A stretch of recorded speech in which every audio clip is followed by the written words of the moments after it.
خان تی لیدلی وي چې هغه لونګۍ تړلې وي نو که په لونګۍ کېدلی نو بیا هغه پښتانه نه دي صحیح سلو. بیا دریم زموږ دوی مشر د پښتنو راواخله خان شهید. خان شهید چې دی تقریبا دا یو وخت غازی امان الله خان د قندهار سره روان سو، په هغه وخت پاکستان نه و، نو دی تلی بار چمن له چې راورسېدی، چمن پر سټیشن باندې یو انګریز فوجي و، دا رالی دته سلامي کوي، ګاټه بانر چې کوم بولي چې سلامي یې کوله، نری نری باران ورېدی، د ده ګوټونه به نودېدل، نو بس یو ملازمین ورته ولاړو، تولیه بیا پر وژه یې شوه چې د ده ګوټ په نونس په منډه به ورله د ده ګوټ پې ورصفا کوئ. نو خان شهید چې دی هغه راغلی و استقبال را د غازي امان الله خان، د هغه د 1928 خبره ده، 10 دسمبر و 1928.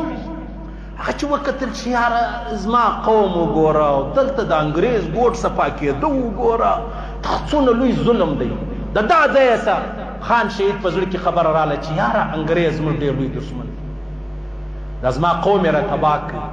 نو بیا انګریز افسر په دې خبره پوه سو چې یاره دا سړی داسې ښکاري لکه له موږ چې نفرت و بغاوت چې دی هغه کوي.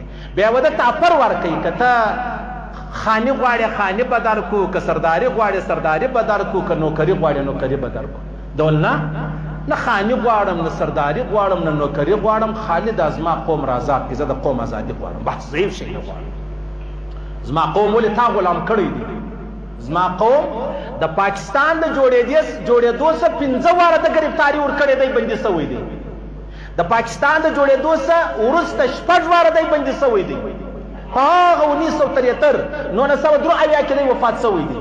د ایوب خان زمانه چې کومه وه تقریبا دا ټوله زمانه دی په جیل کې و، دی په قید کې و. 22 کاله 1 میاشت 21 ورځې د چیش کړي دي د دې قوم دپاره، د دې ملت دپاره، د دې اولس دپاره، د دې پښتون دپاره د چیش کړي وو. د انګریز سره بغاوت چې دی هغه کړی و. نن هغه پښتون په دې خوشحاله کېږي چې زه څنګه انګریزي ووایم. دا زموږ پښتانه نه دي، پښتنو کې کمینه پن ډېر دی، کمینه پن. ته ورشه دفتر لره ورشه، یا نادره یا پاسپورټ یا پلانۍ پښتون دی، 18 ګریډ دی، نو دی ستا سره پښتو نه وایي، دی اردو وایي. ته پښتو ولې نه وایې؟ خو ما تا سهار د پښین په بس کې یو ځای رالو، ته دورې ولاړې زه دورې، ته دی په خپله پښتو شرمېږي. او بلوڅ لره ورسه، بلوڅ لره ته پښتون یې، بلوڅي ورسره شروع کړه، علاحده دی تا ته چیش درکوي، دی تا ته انعام درکوي چې ته پښتون یې، زما بلوڅي دې زده کړې د مور دې ته اصل وایي. ته پښتون لره ورسه، ته په 18 ګریډ کې یې، مطلب دا زما پلانی فارم را دستخط کا، یاره والله نو نسي کېدلی، بس پر موږ هم ډېر پریشر دی، ډېر تکلیف دی، ډېر واره ده، دا درته وایو. حالانکې یو کلی یوه محله له کشنیوالي سره پیژنو، تور سپین معلوم، صحیح.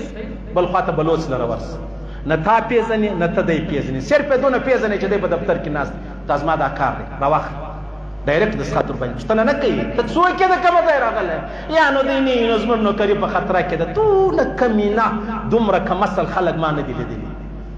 یو وخت یو ډاکټر لره ما کوچنۍ بچی بیولې وه، چې بیولې هغه پر دستر باندې دانه معنوله، بیا ما ورته ډاکټر صاحب دا دانه څنګه ده ولې دا څنګه خبره ده؟ ول مولوي صاحب په انګریزي ستا سر نه خلاصېږي، په پښتو یې زما ولاکه نوم زده ده. پښتون نه چې دی د پنجاب پر پښتون سار به تورې چی کړي وي.